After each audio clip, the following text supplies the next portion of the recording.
போராட்டமே பொது வாழ்வாய் கொண்ட பெருந்தலைவர் தியாக வேங்கை ஐயா வைகோ அவர்கள், அவரின் தொடர்ச்சியாய் இயக்கத்தை வழிநடத்தி கொண்டிருக்கிற அருமை அண்ணன் துரை வைகோ அவர்கள், அவர்களின் வழிகாட்டுதலில் மறுமலர்ச்சி திமுக மாணவரணி நடத்தும் நீட் எதிர்ப்பு கருத்தரங்கில் தலைமையேற்று அமர்ந்திருக்கிற மாநில மாணவரணி செயலாளர் அருமை தோழர் பால சசிகுமார் அவர்களே, வரவேற்புரையாற்றி இருக்கிற தோழர் க கோபிநாத் அவர்களே, கருத்துரை வழங்கி அமர்ந்திருக்கிற தோழர் கோவை அம்ஜத் அவர்களே, எம் அசாருதீன் அவர்களே, இரா சவுந்தரபாண்டியன் அவர்களே, தயா நெப்போலியன் அவர்களே, எம் சின்ன தம்பி அவர்களே, பானி ஸ்னேக், அனைவருக்கும் என்னுடைய அன்பான வணக்கத்தை தெரிவித்துக் கொள்கிறேன்.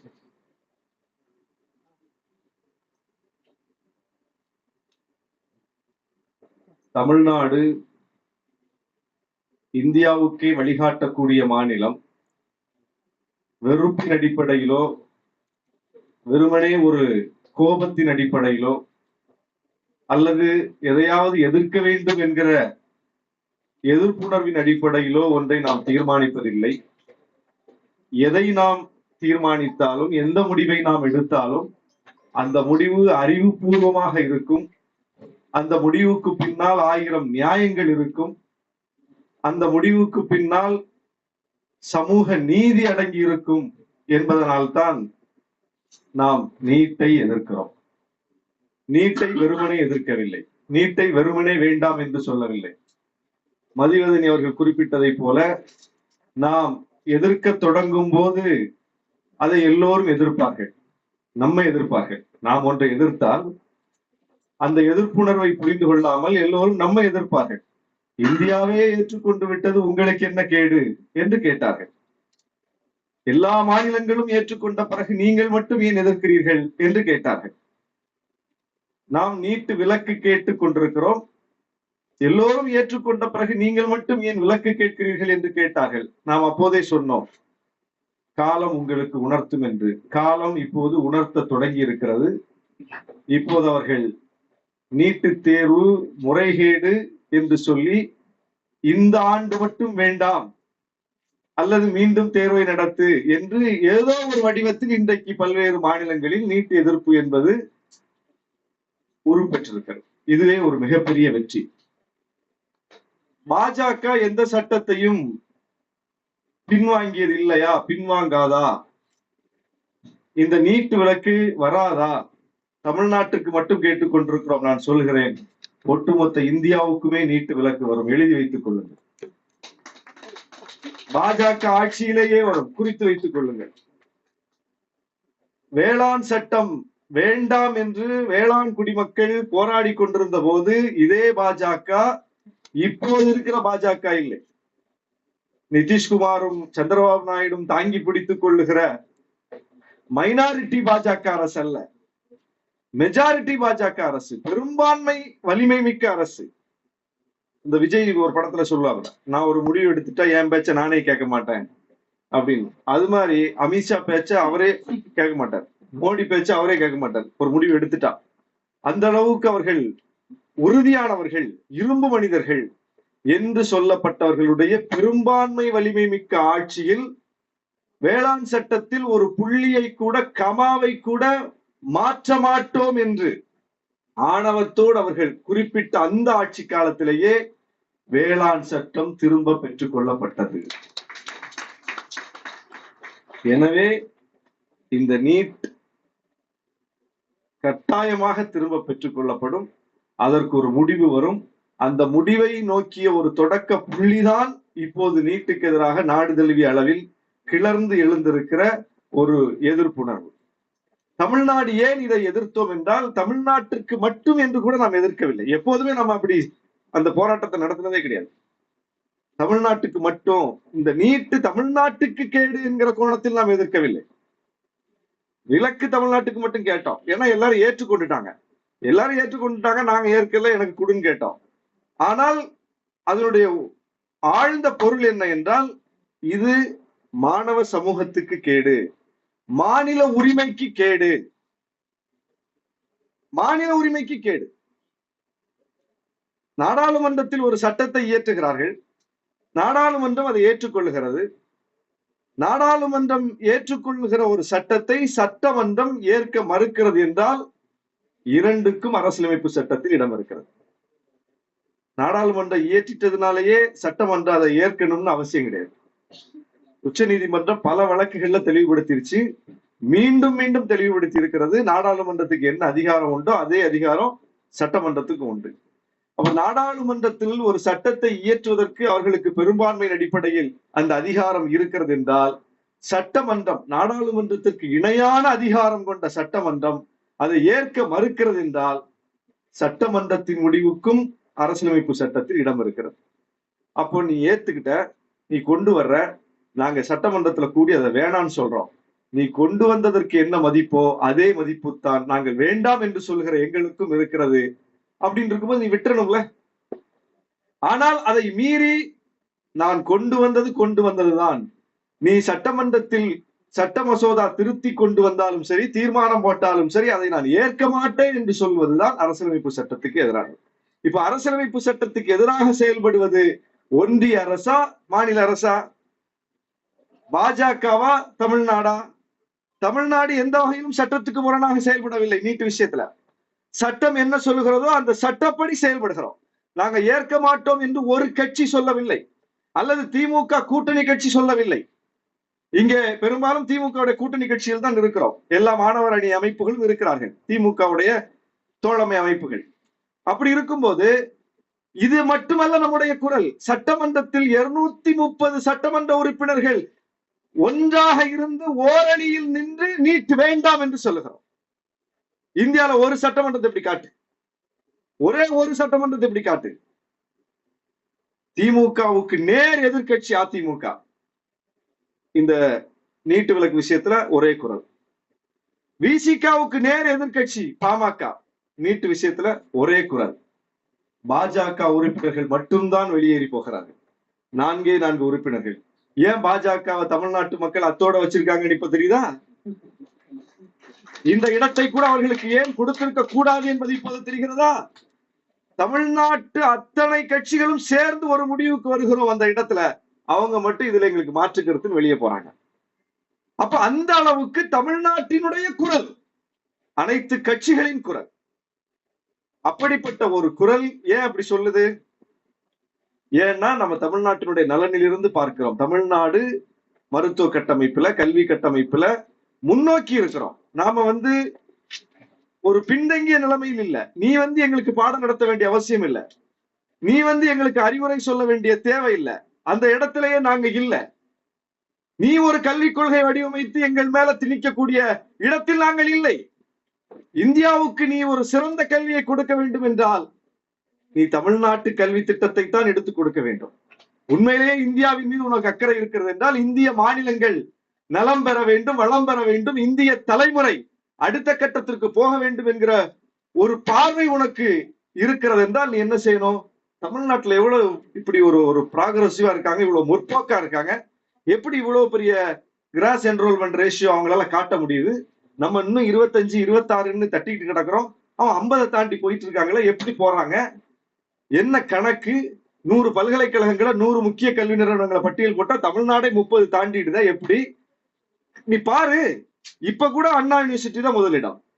ஐஐடி கேம்பஸுக்கு நமக்கு சம்பந்தமே இல்லை. அந்த ஐஐடி தான் கூட இந்தியால எங்க எல்லாமோ இருக்கு, ஆனா தமிழ்நாட்டு ஐஐடி தான் முதலிடத்துல இருக்கு தரத்துல.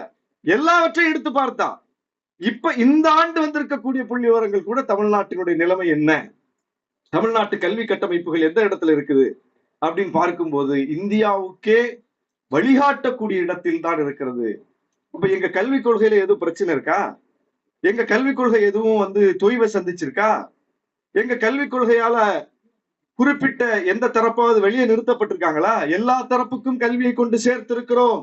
எல்லா தரப்பு மாணவர்களும் இன்றைக்கு முதல் தலைமுறையாக படித்து எழுந்து வந்திருக்கிறோம் என்றால் இப்படி ஒரு மாநிலத்தை நீ காட்டிட்டு இந்த பாருங்க, உங்களை விட நாங்க பெஸ்ட் பெர்ஃபார்மன்ஸ் பண்ணிருக்கோம், இதை பின்பற்றுங்கன்னு சொன்னால் கூட லாஜிக் இருக்கிறது. அப்படி ஒன்றை நீ காட்டு என்றுதான் நாங்கள் கேட்கிறோம். நாங்க விதண்டாவாதம் செய்யவில்லை, நாங்கள் வீண்வம்பு செய்யவில்லை. உங்ககிட்ட டேட்டா கேட்கிறோம், நீ காட்டுப்பா. பீகார்ல காட்டு, உத்தரப்பிரதேசத்துல காட்டு, உன்னை நான் பின்பற்ற தயாரா இருக்கிறேன். நீ காட்டு, எங்களை விட ஒரு நல்ல பெர்ஃபார்மன்ஸ் காட்டு, நீ எதுலயாவது காட்டு, மருத்துவ கட்டமைப்புல காட்டு, கல்வி கட்டமைப்புல காட்டு, பல்கலைக்கழகங்கள்ல காட்டு, மொழி ஆளுமையில காட்டு, எதுலயாவது ஒண்ணுல காட்டு. எதுலையும் உன்னால் காட்ட முடியாது. அனைத்திலும் நாங்கள் நம்பர் 1 முதலிடத்தில் இருக்கிறோம். அப்புறம் முதலிடத்தில் முன்னோக்கி போகக்கூடியவனை பிடிச்சு நீ 50 வருஷம் பின்னோக்கி இழுத்தேன்னா எப்படி ஏத்துக்க முடியும்? அப்ப ஏன் நாம் ஏற்க மறுக்கிறோம் என்றால் இதனால தான் ஏற்க மறுக்கிறோம். நீ 2030க்கு தான் புதிய கல்விக் கொள்கையில இலக்கு வச்சிருக்க. 50 விழுக்காடு GR உயர்கல்வி படிப்போர் விழுக்காடு 50 விழுக்காட்டை எட்டுறதுக்கு எப்ப இலக்கு? 2030க்கு. 2030ஆம் ஆண்டுல இந்தியா முழுவதும் 50% GR வரணும் அப்படின்னு ஒரு இலக்கு வைக்கிற. நாங்க அதை எப்போதே எட்டிட்டோமே. நீ அந்த திட்டத்தை தீட்டிட்டு இருக்கும் போதே 10 வருஷத்துக்கு முன்னாடியே நாங்க அதை எட்டி வச்சிருக்கிறோம். நீ 10 வருஷம் கழிச்சு அதை அடையிறதுக்கு இப்பதான் நீ பிளான் போட்டுக்கிட்டு இருக்க. அப்போ உன் கல்விக் கொள்கையை எடுத்து கொண்டு வந்து எங்க மேல திணிச்சேன்னா எங்களால எப்படி ஏத்துக்க முடியும்? அப்புறம் இந்த கல்வி என்பது முழுக்க முழுக்க மாநில பட்டியலில் மாநிலத்தினுடைய அதிகாரத்தில் இருந்தது. நெருக்கடி நிலையை பயன்படுத்தித்தான் அது பொது பட்டியலுக்கு, ஒத்திசைவு பட்டியலுக்கு, அதை பொது பட்டியல் சொல்றதை விட ஒத்திசைவு பட்டியலுக்கு போனது. நெருக்கடி நிலையை எதிர்க்கிறார் மோடி. இப்ப கூட இந்திரா காந்தி அப்படி செய்து விட்டார், இப்படி செய்து விட்டார், அந்த நாளை கடைபிடிக்க வேண்டும், நினைவு நாளை என்றெல்லாம் சொல்லி அதை ஒரு பெரிய பரப்புரையெல்லாம் மேற்கொண்டார். அப்ப நெருக்கடி நிலையை நீ எதிர்க்கிறேன்னா என்ன அர்த்தம்? நெருக்கடி நிலையில் எடுக்கப்பட்ட எல்லா முடிவுகளையும் நீ ஏற்கவில்லை, எதிர்க்கிறாய் என்றுதான அர்த்தம். அந்த நெருக்கடி நிலையை பயன்படுத்தி தான் அந்த கல்வி அங்க போச்சு. அப்ப நீ என்ன செய்யணும்? நேர்மை உள்ளவர்களாக இருந்தால் என்ன செய்யணும்? நெருக்கடி நிலையை பயன்படுத்தி மாநிலத்தின் அதிகாரத்தில் இருந்து பிடுங்கப்பட்ட இந்த கல்வியை மீண்டும் மாநிலத்திற்கே வழங்கி நெருக்கடி நிலையை நாங்கள் சமன் செய்கிறோம் அப்படின்னு சொல்லணும்ல. நீ செய் பார்ப்போம். அந்த நேர்மை இருக்கா உனக்கு? அப்ப நெருக்கடி நிலையை நீ எதிர்க்கிற என்றால் நீ எங்கே எதிர்க்கிறாய்? நாங்கள் தான் அதையும் எதிர்க்கிறோம். நெருக்கடி நிலையும் நாங்கள் தான் எதிர்க்கிறோம். நீ எதிர்க்கவில்லை. நீ எதிர்ப்பதா இருந்தால் நீ அதை சமன் செய். அந்த ஆட்சி காலத்தில் அந்த நெருக்கடி நிலையை பயன்படுத்தி மாநிலத்தினுடைய அதிகாரம் பறிக்கப்பட்டதே, அந்த அதிகாரத்தை மீண்டும் வழங்கு. அதுதான் நீ நெருக்கடி நிலையை எதிர்ப்பதாக பொருள். இது சும்மா வேடம். இது காங்கிரஸ் எதிர்ப்பு என்கிற அளவில் நெருக்கடி நிலையை சுருக்கி பார்க்கிறார்கள். இது ஒரு கட்சி எதிர்ப்பு அல்ல. உண்மையிலேயே நெருக்கடி நிலையை நீ எதிர்ப்பதாக இருந்தால் நீ கல்வியை திரும்ப கொண்டு வந்து மாநில பட்டியலில் வை. சரி, இப்போ ஒத்திசைவு பட்டியலில் இருக்கு. ஒத்திசைவுனா என்ன? ஒத்திசையணும்ல. ஒரு முடிவை எடுக்கும் போது ஒத்திசையணும். யாரும் அந்த பட்டியலில் யார் யாரெல்லாம் அதிகாரம் பெற்றவர்களாக இருக்கிறார்களோ அவங்க 2 பேரும் பேசிதான் ஒரு முடிவு எடுக்கணும். அப்ப கல்வி அந்த பட்டியலில் இருக்கிறது என்று சொன்னால் கல்வி தொடர்பாக நீ எந்த முடிவை எடுப்பதாக இருந்தாலும் அந்த 2 கருத்தும் ஒத்திசைந்து வர வேண்டும். நாங்க ஒத்திசைந்தோம் கூட. கல்வி தொடர்பாக, நீட் தொடர்பாக நீ எடுக்கக்கூடிய முடிவுல நாங்க ஓகே 2 பேரும் சேர்ந்து இந்த முடிவை ஏத்துக்கிறோம் அப்படின்னு சொன்னோமா? நான் மறுக்கிறேன. நாங்கள் ஏற்கவில்லை. எங்கள் சட்டமன்றம் அதை நிராகரிக்கிறது உன்னுடைய முடிவை. அப்படி இருக்கும்போது ஒத்திசைவு பட்டியலில் இருக்கக்கூடிய கல்வி தொடர்பாக நீ உன் முடிவைத்தான் கொண்டு வந்து திணிக்கிறாய். எங்கள் முடிவை நீ கேட்கவில்லை. அப்ப எப்படி ஏத்துக்க முடியும்? அப்ப அரசியலமைப்பு சட்டத்துக்கு எதிராக இருக்கு, சட்டமன்ற ஜனநாயகத்துக்கு எதிராக இருக்கு, ஒத்திசைவு பட்டியலுக்கு எதிராக இருக்கு. அப்புறம் கல்வி என்பது அது ஒரு மணி வேலைக்கு போறதுக்கான ஒரு ஆயுதமாக நம்ம பார்க்கல. கல்வியை நம்ம எப்படி பார்க்கிறோம்? ஏன் கல்வியில நம்ம முன்னேறி இருக்கோம்னா கல்வியை சமூக மாற்றத்திற்கான ஒரு கருவியாக நம்ம பார்க்கிறோம். நீட்டு தொடர்பான ஒரு விவாதம் தந்தி தொலைக்காட்சியில் நடந்துச்சு. எங்க தலைவர் அதுல சொல்லுவார், இந்த கல்வி எனக்கு என்ன தெளிவை கொடுத்திருக்குது அப்படின்னு சொல்லி அவர் சொல்லும்போது சொல்லுவார், என்னை விட ஆற்றலால் ஒருவன் உயர்ந்தவன் இருக்கலாம், என்னை விட படிப்பால் ஒருவன் உயர்ந்தவன் இருக்கலாம், என்னை விட திறமையால் ஒருவன் உயர்ந்தவன் இருக்கலாம், இப்படி பல வகையில் என்னை விட உயர்ந்தவர்கள் இருக்கலாம். ஒருபோதும் என்னை விட பிறப்பால் ஒருவன் உயர்ந்தவன் இல்லை. அந்த தெளிவை எனக்கு கொடுத்தது நான் கற்ற கல்வி அப்படின்னு சொன்னார். அப்போ நாம் பெறுகிற கல்வி நமக்கு சமத்துவத்தை நினைவூட்டுகிறது, சமூக நீதியை நமக்கு அது ஊட்டுகிறது, அந்த உணர்வை ஊட்டுகிறது. எனவே அந்த கல்வியை கற்றதனால்தான் இந்த தலைமுறை முந்தைய தலைமுறையை விட இன்றைக்கு உரிமைகளை காக்கக்கூடிய களத்தில் வீச்சோடு நிற்கிறோம். ஏன்? இந்த கல்வி நமக்கு இன்னும் அதை செழுமைப்படுத்துது. நம்முடைய போராட்டத்தை, நம்முடைய அந்த போராட்ட உணர்வை கூர்மைப்படுத்துகிறது. வெறுமனே அது ஒரு வேலைக்கு போற கருவியாக, ஏதோ பொழப்புக்கான ஒரு கருவியாக நாம கல்வியை பார்க்கவில்லை. அப்படி பார்த்தவர்கள் தான் முடங்கி கிடக்கிறார்கள். அப்படி பார்க்காமல் சமூக மாற்றத்துக்கான ஒரு ஆயுதமாக கல்வியை நாம் பார்ப்பதனால்தான் சமூகத்தில் ஒரு தலைகீழ் மாற்றம் ஏற்படுவதற்கு இந்த கல்வி பயன்படும் என்பதனால் தான் நாம் எல்லாவற்றையும் விட கல்விக்கு முக்கியத்துவம் கொடுக்கிறோம். இன்னைக்கு இந்தியாவிலேயே பள்ளி கல்விக்கு அதிக பட்ஜெட்டில் நிதி ஒதுக்கக்கூடிய மாநிலம் தமிழ்நாடு. இந்தியாலேயே ஒரு 1ஆம் வகுப்புல கொண்டு ஒரு பிள்ளையை சேர்த்துட்டு 12ஆம் வகுப்பு வரைக்கும் ஒரு பைசா செலவில்லாம அந்த பிள்ளைக்கு கல்விக்கு என்னென்ன தேவையோ அத்தனையும் கொடுத்து, என்னென்ன தடையா இருக்குமோ அந்த தடையெல்லாம் அகற்றி கல்வியை கொண்டு போய் எப்படியாவது சேர்த்து விடணும்னு படாத பாடுகிற ஒரே ஒரு மாநில அரசாங்கம் தமிழ்நாடு அரசாங்கம் தான். குறிச்சு வச்சுக்கங்க. இப்படி தமிழ்நாடுல கல்வி தொடர்பாக இருக்கக்கூடிய ஸ்கீமை வேற ஒரு மாநிலத்தில் நீங்க காட்டுங்க. காலை உணவு திட்டத்தை எங்கேயாவது காட்டுங்க. மதிய உணவு திட்டம் தமிழ்நாட்டுக்கு முன்னாடி எங்கேயாவது வந்துச்சுன்னு காட்டுங்க. பிள்ளைகளுக்கு காலணி, சீருடை, நோட்டு புக்கு இதெல்லாம் கொடுக்கிற ஒரு ஸ்டேட்டை தமிழ்நாட்டுக்கு முன்னால காட்டுங்க. சத்துணவை காட்டுங்க. நுழைவுத் தேர்வு இல்லாத ஒரு நிலையை காட்டுங்க. என்னென்ன இருக்கு பட்டியல் போட்டா போயிட்டு இருக்கு. சைக்கிள் கொடுக்கிற ஒரு ஸ்டேட்டை காட்டுங்க. எல்லாம் ஏன் கொடுக்குறோம்? எதுக்கு இவ்வளவு பார்த்து எல்லா பொருளும் கொடுக்குறாங்க. எந்த பொருளும் மிஸ் ஆகல. நான் சொல்றேன் பாருங்க, ஒரு கல்விக்கு தேவையான ஏதாவது ஒரு பொருள் அதுல மிஸ் ஆகுதா? இலவச பஸ் பாஸ் ஒரு ஸ்டேட் காட்டு. இந்த ஸ்டேட்ல கொடுத்தாங்க, அதை பார்த்து தமிழ்நாடு கொடுத்ததாவது காட்டு. ஒரு உதாரணம் காட்டுங்கன்னு தான் நான் சொல்றேன். திரும்ப அதை தான் கேட்கிறேன். நம்ம யாரையும் குறைத்து மதிப்பிடவில்லை, யாரையும் அவமரியாதை செய்யவில்லை. இன்னொருத்தரை காட்டுன்னு கேட்கிறோம். எங்கேயுமே உன்னால காட்ட முடியாது. இது எல்லாமே நாம தான் ரோல் மாடல். இப்ப கூட காலை உணவு திட்டம் தமிழ்நாடு அரசு கொண்டு வந்த பிறகுதான் முன்னேறிய நாடான, தொழில்நுட்பத்தின் உச்சாணியில் இருக்கக்கூடிய நாடான, உலக பெரியண்ணனாக இருக்கக்கூடிய, வல்லரசாக இருக்கக்கூடிய அமெரிக்காவினுடைய கலிபோர்னியால, கனடால காலை உணவு திட்டம் வருது. பிரேக்ஃபாஸ்ட் நம்மளை பார்த்து கொண்டு வந்தாங்க நம்ம சொல்லல, ஆனால் நமக்கு பிறகுதான் கொண்டு வருகிறார்கள். அதை கவனிங்க. அப்ப நாம தான் முன்னோடியாக இருக்கிறோம், ரோல் மாடலா இருக்கிறோம். ஏன் நமக்கு இது புரியுதுன்னா, இதனுடைய தாக்கம் என்ன, இது எவ்வளவு பெரிய சமூக மாற்றத்தை ஏற்படுத்தும்னு பார்த்து கல்வியில இவ்வளவு வேலை திட்டங்களோடு செயல்படுகிற நமக்குத்தான் இந்த பிரச்சனையினுடைய ஆழம் தெரியும்.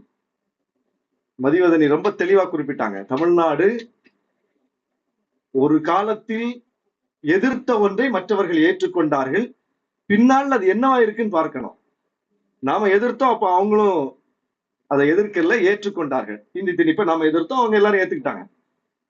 69% இடஒதுக்கீடு நம்ம தான் முதல்ல கொண்டு வந்தோம். இன்னைக்கு ஒருத்தரை கொண்டு வரேன். என்ன நடந்திருக்குன்னு பார்க்கணும்.